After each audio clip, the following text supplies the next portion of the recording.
Bueno, vamos a ver anemia en el niño con un enfoque por etiología según grupo etario, según tamaño y según respuesta medular. Lo iniciaremos con un caso clínico. Este se trata de un lactante de 8 meses que tiene el antecedente de haber sido un recién nacido de término pequeño para la edad gestacional y que como antecedente dentro de los antecedentes de alimentación tuvo lactancia artificial exclusiva desde los 3 meses, con sopa mixta, fundamentalmente por verdura y carne una vez a la semana. De los medicamentos recibía su vitamina C, D, no recibía gotitas de fierro y no había tenido ninguna patología relevante. Y en contexto de un cuadro infeccioso, producto de tos, ruidos bronquiales, le solicitan un perfil hematológico en el que destaca un hematocrito 28, una hemoglobina de 9, un volumen corpuscular de 65 fentolitros, una concentración de hemoglobina corpuscular media de 29 y reticulocitos de 1,5, describiéndose en el frote anesiocitosis, microcitosis, hipocromía. Cuando uno enfrenta un hemograma, las preguntas que debe hacerse son las siguientes. ¿Existe efectivamente anemia? ¿Cuál es la intensidad de la anemia? Estamos frente a una anemia según valores de hemoglobina, leve, moderado, severo. ¿De qué tipo es? Normocítica, macrocítica, microcítica, arregenerativa o regenerativa. ¿Cuál podría ser su causa? Y nos interesa saber el grupo etario. ¿Necesita tratamiento o debe observarla? ¿Y qué tratamiento es el más adecuado para este paciente? Y cuando yo veo si tiene o no tiene anemia, ¿de qué va a depender? De los valores de hemoglobina, considerando en la primera columna tenemos los que son normales y luego cuando consideramos anemia, o sea, bajo, menor 2, desviación estándar, que es como por definición, ¿no es cierto? Y aquí tenemos nosotros que un recién nacido de término normalmente nace con 17 más o menos 2 gramos de hemoglobina y por eso bajo 15 nosotros vamos a decir el recién nacido tiene anemia. Entre los 2 a los 3 meses ese corte es de 9,5, sin embargo si es prematuro es bajo 7. Entre 5 y 2 años vamos a decir bajo 11, en el preescolar bajo 11, entre 5 y 9 años 11,5 y un niño de 9 a 12 años bajo 12 y de 12 a 14 bajo 12,5. Y si nosotros queremos definir anemia, podemos decirlo de distintas formas. Desde el punto de vista, por definición, hemoglobina y hematocritos bajos, 2 desviaciones estándar según edad y sexo. Desde el punto de vista fisiopatológico, nosotros vamos a decir que cuando existe disminución en la capacidad de transportar oxígeno, y vamos a tener niños que no cumplen con este criterio, ya que pueden tener hemoglobinas insuficientes para necesidades metabólicas, pese a que estén con una hemoglobina sobre las 2 desviaciones estándar, y eso conlleva en que esa entrega de oxígeno, pese a hemoglobinas normales, la podemos presentar en pacientes que ya estén con cardiopatías congénitas o en insuficiencia respiratoria. Cuando queremos clasificar la anemia podemos tener 3 clasificaciones. Una fisiopatológica en la cual podemos decir que esto es una anemia porque no se producen glóbulos rojos y no se pueden producir glóbulos rojos por fundamentalmente como causa más frecuente causas carenciales, porque se ha infiltrado la médula ósea, como por ejemplo en el caso de una leucemia, porque no se producen glóbulos rojos en el contexto de la infección, porque está aumentada la destrucción de glóbulos rojos en el caso de anemia hemolítica y porque hay pérdidas de sangre, o sea, perdemos sangre, sea porque hay una hemorragia digestiva, una úlcera péptica, un paciente que tenga un síndrome, ¿no es cierto?, pérdidas pequeñas por inflamatorio intestinal, en preadolescentes por hemorragia, todas ellas por pérdidas de sangre. Por morfología y volumen corpuscular medio las vamos a clasificar entonces según edad, por normocítica, macrocítica o microcítica, y frente a la capacidad funcional y respuesta medular según el recuento reticulocito las vamos a clasificar como arregenerativa frente a condiciones de déficit carenciales, falla en la producción, o regenerativa, donde 2 importantes son, ¿no es cierto?, hemólisis y hemorragia. Entonces recordar clasificación fisiopatológica, morfológica y funcional. Después yo creo muy importante definir las causas más frecuentes, porque nosotros vamos a enfrentar a un paciente con una edad determinada y con un hemograma. Entonces, si nosotros tenemos un recién nacido, nosotros ya sabemos que en ese contexto los recién nacidos, sus causas más frecuentes de anemia son las anemias hemolíticas, siendo la incompatibilidad ABO y RH la más frecuente. También puede desde el debut, dependiendo del tipo de anemia, presentarse como una anemia hemolítica congénita, que puede ser desde un déficit enzimático, ¿no es cierto? O también puede ser una microferocitosis hereditaria que se expresa como una ictericia prolongada, persistente, que requiere mucho tiempo de fototerapia. Otras causas hemolíticas de anemia es la sepsis, donde en los recién nacidos obviamente la causa más frecuente es bacteriana. También el recién nacido las anemias por hemorragia. Y ahí están todas las complicaciones obstétricas, placenta previa, desprendimiento precoz de placenta no hermoinsecta, un pinzamiento precoz de cordón, que de alguna manera es por diagnóstico diferencial, pero se pueden presentar como anemias por hemorragia. En lactantes sobre el mes y bajo los 6 meses sigue siendo la pérdida o hemólisis que haya sido producto del periodo recién nacido, ya que si por ejemplo tenemos una incompatibilidad ABO, los anticuerpos circulantes normalmente están presentes hasta los 2 meses de edad y en ese contexto pudiera persistir con esta anemia por esa causa en ese grupo etario.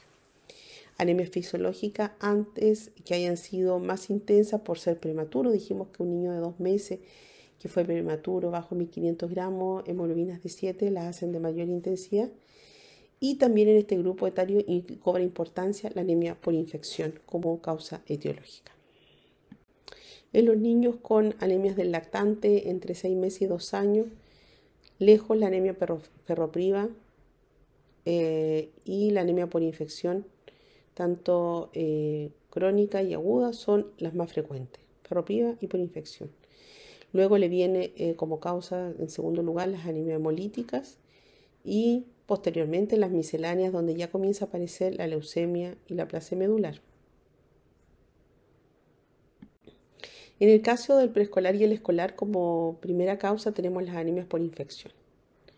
En segundo lugar, la mala absorción. Y aquí puede ser que nosotros tenemos, por ejemplo, si hay un niño de 4 añitos que ha tenido un mal incremento ponderal, tiene una anemia por falta de fierro, nosotros lo corroboramos, por ejemplo, con una cinética de fierro, si esta conlleva que es una anemia ferropriva, y no tengo pérdidas evidentes de hemorragia, porque hay que preguntar dirigidamente, nosotros debiéramos considerar el diagnóstico aquí de enfermedad celíaca. Puede ser tardíamente expresarse como una anemia ferropriva en un grupo etario que habitualmente solo puede ser motivo de consulta a la anemia.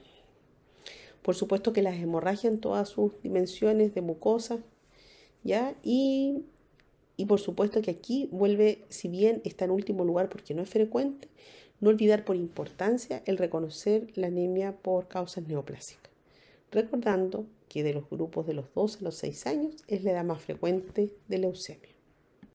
Por tanto, cuando nosotros vamos a enfrentar un paciente en el que estamos estudiando anemia, nosotros tenemos que primero hacernos la pregunta. Este niño fue un hallazgo en el hemograma, consultó por palidez, llegó con trastornos hemorrágicos, fue un paciente que llegó muy pálido, con inestabilidad hemodinámica, porque eso de alguna manera ya nos va a contextualizar la gravedad y la probable severidad de esta anemia.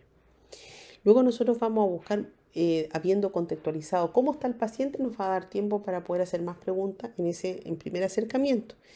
Y ahí nos va a importar la edad, porque ya veíamos que eran causas etiológicas por edad, de los antecedentes perinatales, nos importa saber si fue una gestación única, múltiple, cuánto fue el peso de nacimiento, hubo no ictericia, tuvo reingresos por ictericia, tuvo muchas muestras de sangre, porque también si bien es una hemorragia no cuantificada, el extraer muchas muestras de sangre y control también nos va a llevar a una hemorragia, o sea, por pérdida más bien.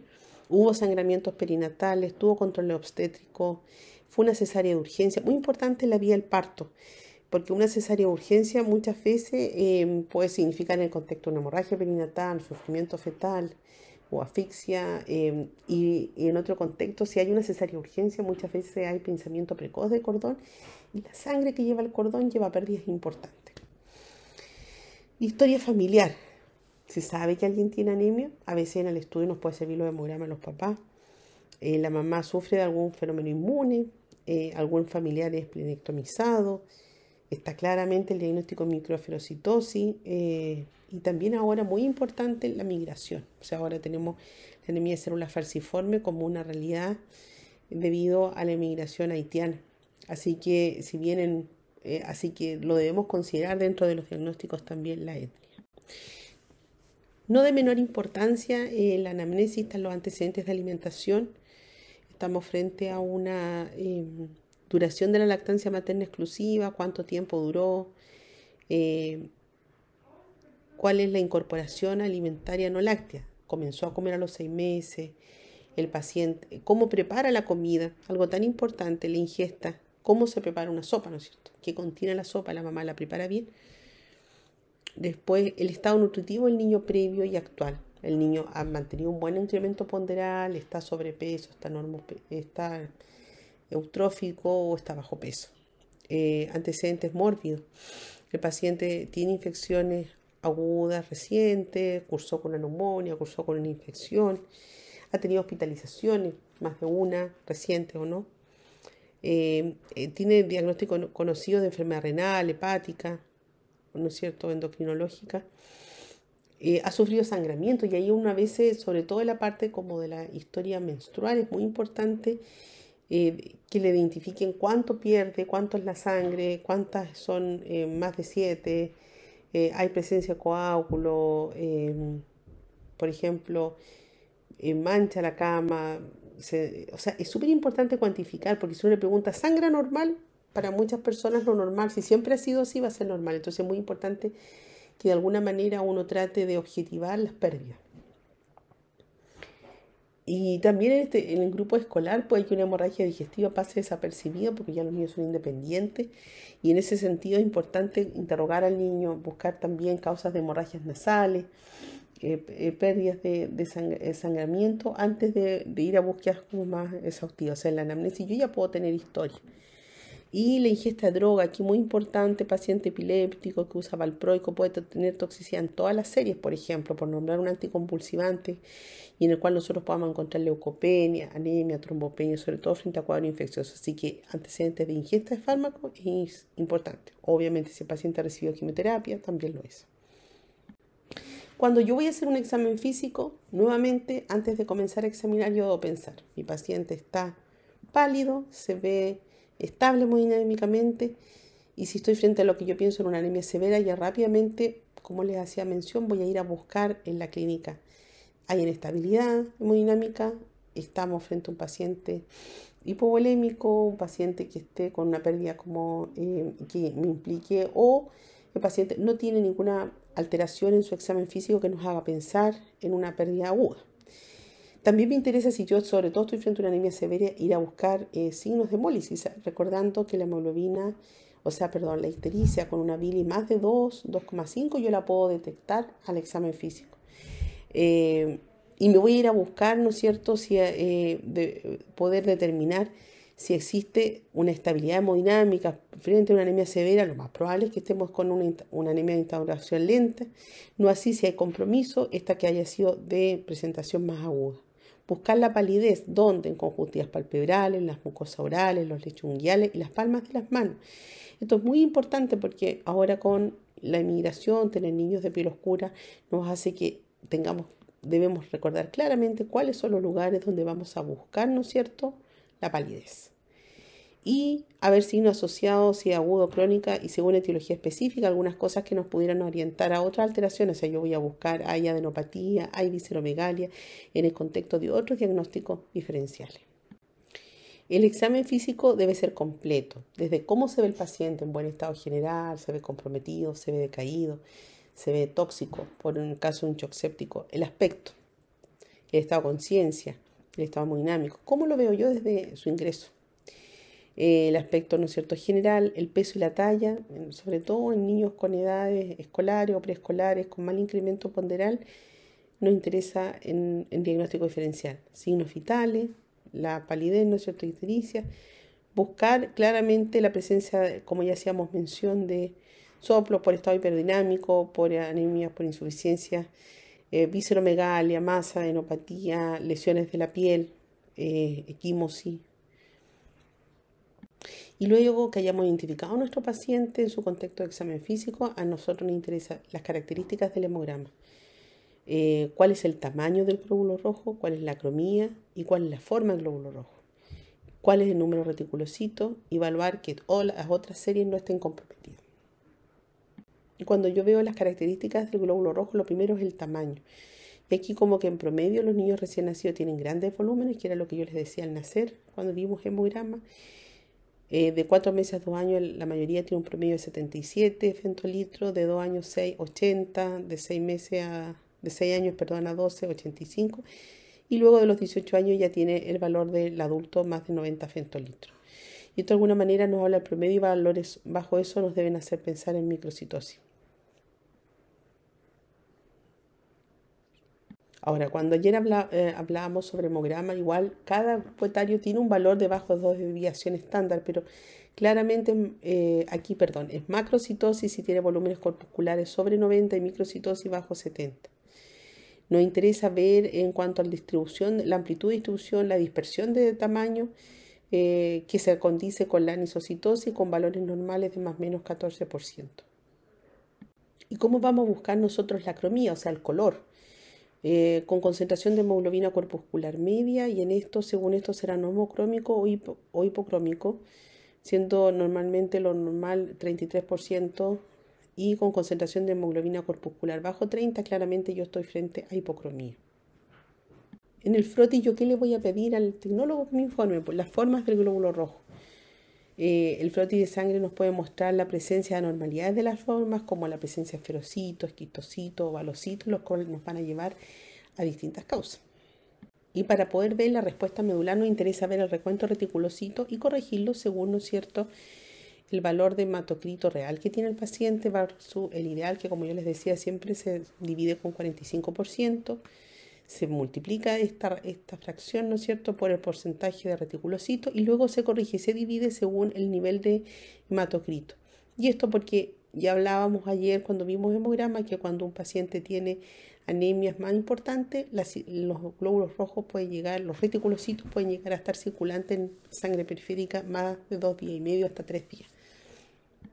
Y si nosotros solo tomamos la producción de reticulocitos, tenemos aquellas que son regenerativas sobre 3 de índice reticulocitario corregido, entonces donde la primera son las hemorragias y luego las hemolíticas. Y las hemolíticas pueden ser corpusculares, o sea, dentro de una alteración del glóbulo rojo o fuera del glóbulo rojo, o extracorpusculares, donde las corpusculares podemos tener defectos de membrana, como son la microferocitosis, las hemoglobinopatías, que son todas las talasemias, desde las betas, rasgos de talasemia hasta la anemia de células falciformes, enzimopatía, que se refiere a los déficits de glucosa 6, lo que se conoce como fabismo, por ejemplo, y producto de la ingesta de sulfas, ¿no es cierto?, y habas, o las extracorpusculares, definidas por la presencia o no de fenómenos autoinmunes, donde pueden ser de test de Kuhn positivos, autoinmunes, isoinmunes, o negativos, las cuales son anemias extracorpusculares por infección, tóxica o por quemaduras.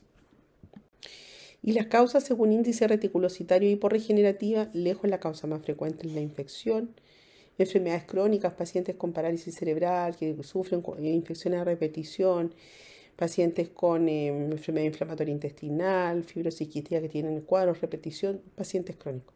Obviamente la insuficiencia renal en sus distintas etapas, fundamentalmente en etapas avanzadas, las neoplasias, que si bien no está colocada al comienzo, insisto, es importante reconocerla, que es una de las presentaciones de la leucemia, es el síndrome anémico, que se caracteriza por ser normocítico, normocrómico e hiporregenerativo. La aplasia medular, que por supuesto que se va a presentar con una pancitopenia, donde la pancitopenia en los niños, la causa más frecuente es la infección, luego la leucemia y por último la aplasia medular.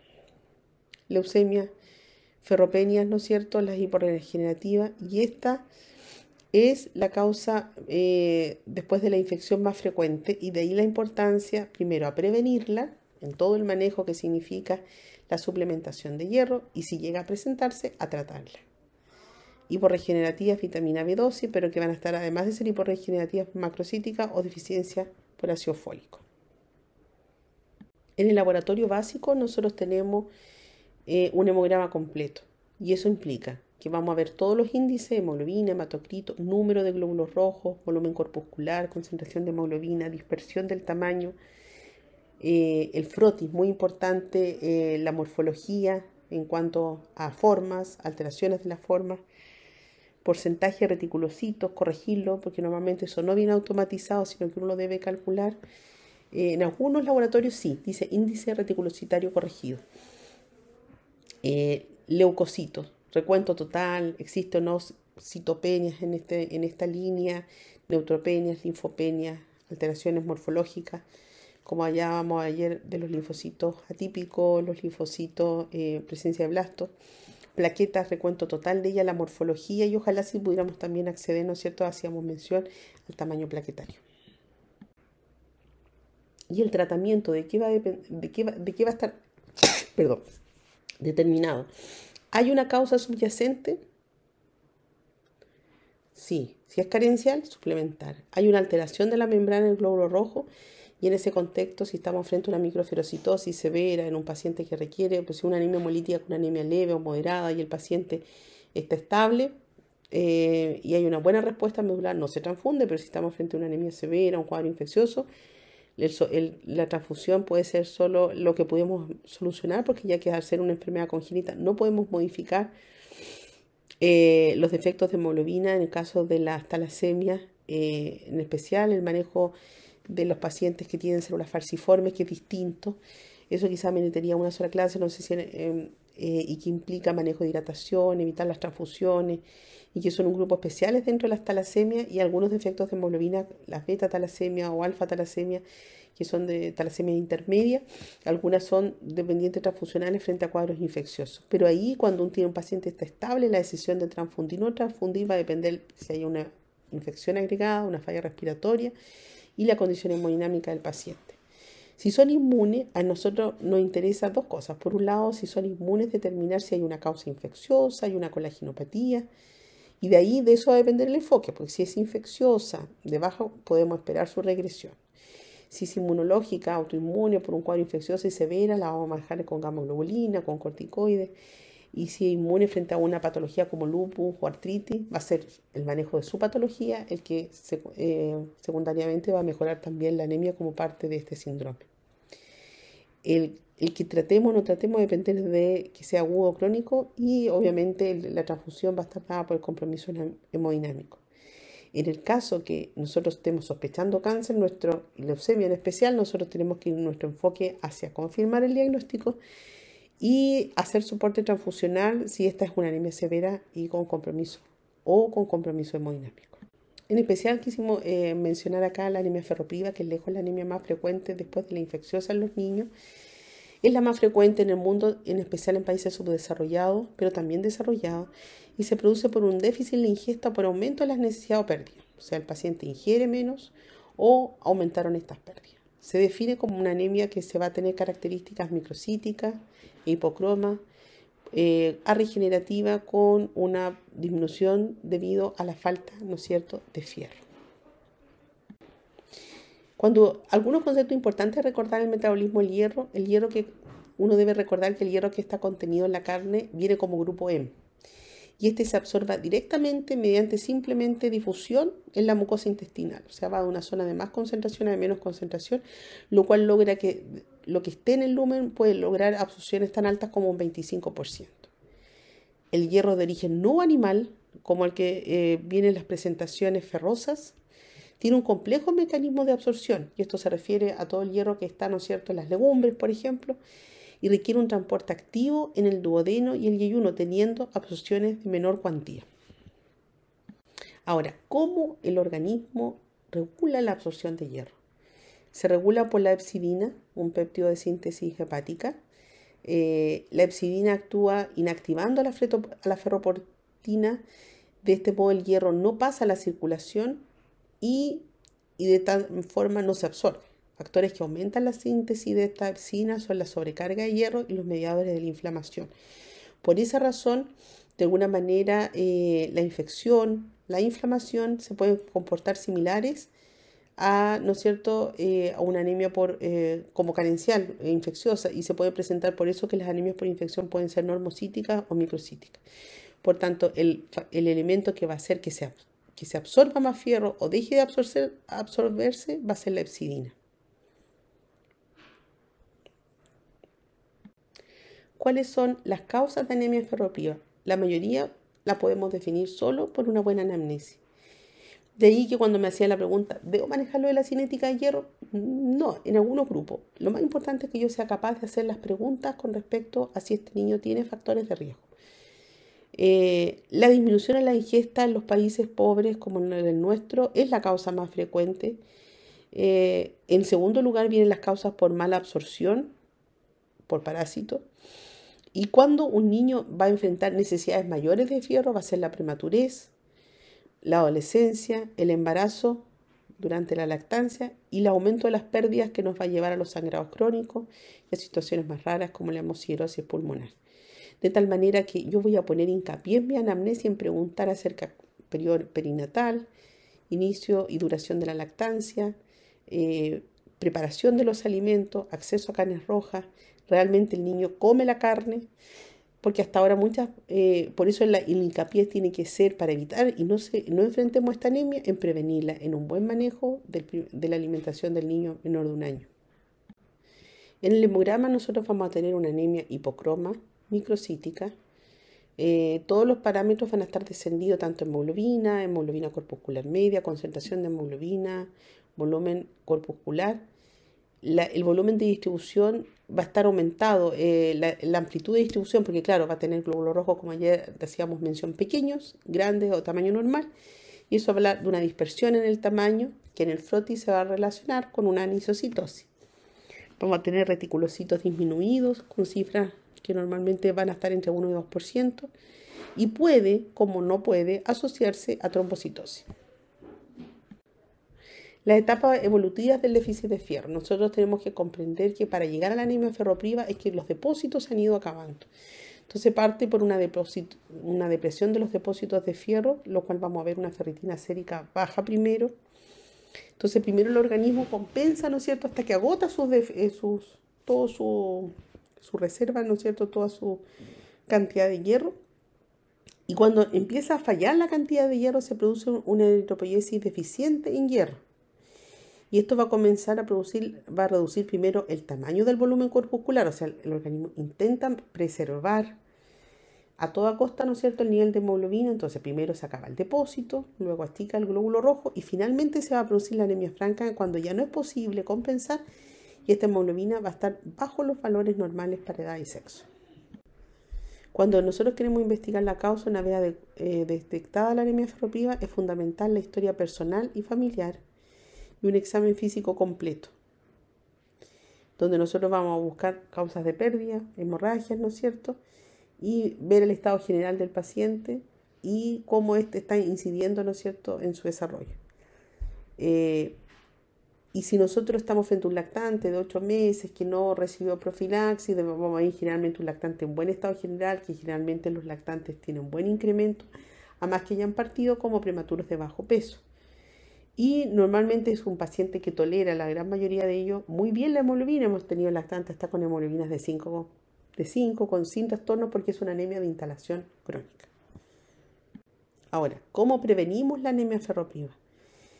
No solo es importante prevenir la anemia ferropriva, sino el déficit de hierro, porque nosotros queremos lograr que este lactante, este escolar, desarrolle todas sus potencialidades genéticas. Y nosotros queremos optimizar su desarrollo psicomotor y sabemos que el fierro es un elemento importante en el desarrollo neurológico. Por tanto, nuestro esfuerzo no solo tiene que ser con evitar la anemia, sino el déficit de hierro. Y es por ello que debemos promover la lactancia materna, suplementar el hierro en los prematuros entre el primer mes de vida y 2 meses de vida, en recién nacidos de partos múltiples, porque normalmente un niño que viene de un embarazo múltiple van a nacer con déficit de hierro. En aquellos recién nacidos que hayan presentado hemorragia en el periodo neonatal deben irse de alta con fierro. Recién nacidos pequeños para la edad gestacional, como en nuestro caso clínico era un niño pequeño para la edad gestacional que no recibió fierro. Lactantes si no ha tenido nada de lo anterior, pero ha cumplido 4 meses y continúa con lactancia materna exclusiva, entonces nosotros debemos iniciar la profilaxis de hierro y conocer que la dosis profiláctica es de 1 a 2 miligramos por kilo de hierro elemental. Normalmente los consultorios disponen de gotitas de sulfato ferroso, que una gotita es 1 miligramo y por tanto es 1 a 2 gotitas. Si el paciente no ha podido recibir lactancia materna, tenemos que utilizar leche que esté fortificada al término de la lactancia o en el momento que ésta se descontinúe, la cual lo aporta, ¿no es cierto?, las leches que da el consultorio o las leches maternizadas. Es importante que cuando enseñemos a la mamá a preparar la sopa. Esto es algo tan sencillo que por tanto debe incluir carnes, pollo, el pescado sobre los 10 meses de edad, normalmente por las alergias alimentarias. Evitar inhibidores de la absorción. Es muy importante evitar los fitatos, se refiere fundamentalmente qué cosas debemos erradicar en la dieta. El té. Nuestros niños se toma mucho té. Las mamás les dan mucho tecito. El té es un gran quelante del hierro. Y favorecer alimentos ricos en vitamina C como son los tomates, los cítricos y las papas.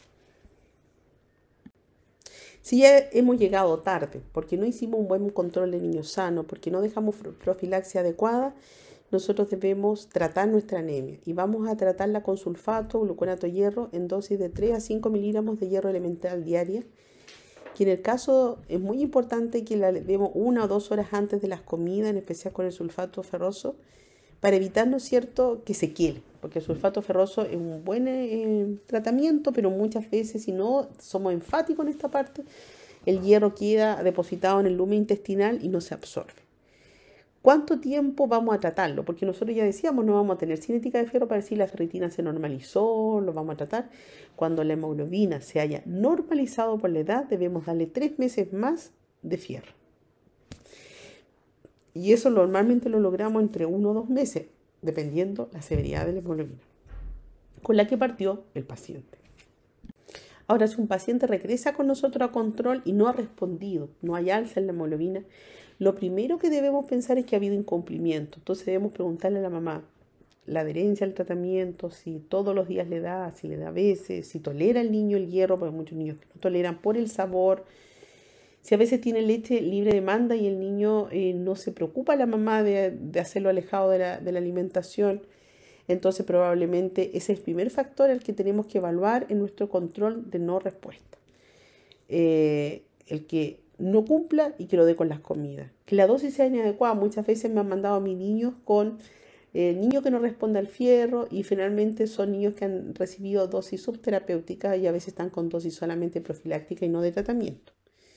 Que el niño esté perdiendo, por otro lado, o sea, yo le estoy dando el fierro, pero por otro lado está perdiendo. Este grupo importante son las niñas con anemias producto de metrorragia, como la pacientita que comentamos ayer en el seminario de hemograma, en el cual era una niña que su motivo de consulta fue una pálida intensa por una anemia por falta de fierro, en el contexto de una metrorragia, por plaquetas bajas en el caso de esta paciente. Coexistencia de enfermedades que interfieran con la absorción de hierro. O sea, aquí me interesa ese grupo quizás, primero que si es más tardío, en un niño en que no ha tenido buen incremento o que ha presentado diarreas, pensando en el diagnóstico de enfermedad celíaca, algo que debiéramos buscar. Y el diagnóstico incorrecto, que no sea una anemia ferropriva, ¿ya? Y ahí es muy importante, en el grupo preescolar de 2 años, sobre todo hacia arriba, si es una edad mayor a la esperada. ¿Realmente cumple con criterios de microcitosis, hipocromía y regenerativa? ¿O estamos frente a una paciente normocítica, regenerativa y en el fondo sea un diagnóstico diferente, infeccioso, tóxico o infiltrativo? O un paciente que no tenga anemia por falta de fierro y tenga una talasemia. Y ahí en ese contexto vamos a tener un niño con una anemia también microcítica, hipocromia, pero va a tener un detalle bien importante que la mayoría nos hace sospechar en un grupo, no en el 100%, cuando hay un número aumentado de glóbulos rojos. Entonces, en aquel niño en el cual nosotros hemos cumplido todo lo anterior, hemos corregido la administración, la prescripción, y no hay ninguna alteración anterior a este punto, es en ese grupo donde nosotros podríamos plantearnos, si nosotros hemos estado seguros, el derivarlo a un especialista y en contar con cinética de hierro. Entonces, a veces, si yo trabajo en un consultorio, no tengo acceso a eso y ahí es un paciente al que yo debería derivar, siempre que yo haya cumplido con todo lo anterior. Pero si, por ejemplo, algún colega vio un paciente de 3 años con anemia ferropriva, me toca el control y yo la vea que es normocítica, yo no la derivo al hematólogo y es una anemia que se hace más severa, ya no es moderada, es severa. Entonces, en un paciente que no me parece por falta de fierro, es un niño en el que igual uno de los diagnósticos importantes es primero estar claro que si microcítica, no es microcítica, es normocítica y es severa, en un grupo de riesgo de leucemia, es un paciente en el cual debemos derivar. Nos ha tocado ver errores de diagnóstico, por eso que este punto en el cual el aspecto, tamaño, color y respuesta de los reticulocitos nos hace estar claro a nosotros que estamos frente al diagnóstico de una anemia ferropriva, pero si no cumple esos criterios debemos plantear otras etiologías. Y por último, recordando el caso clínico, nosotros teníamos un lactante de 8 meses que fue pequeño para la edad gestacional y que tenía una alimentación inadecuada. Entonces tenemos un niño por un lado que según nuestras indicaciones debería haber recibido fierro solo por ser pequeño para la edad gestacional desde el primer mes de vida. No preparaba bien la mamá la sopa, le daba a veces carne y una sopa indica, ¿no es cierto?, una proteína, vegetales verdes, ¿no es cierto?, los 3 colores que le enseñaron a ustedes, zapallo, papa, y no es suficiente, y aceite, ¿no es cierto?, de tal manera que la corrección aquí no solo es darle fierro, sino corregir la alimentación y una adecuada dosis de tratamiento. Bueno, la idea es que revisen esta clase, que puedan ayudarle en su enfoque inicial y podamos revisar después casos clínicos.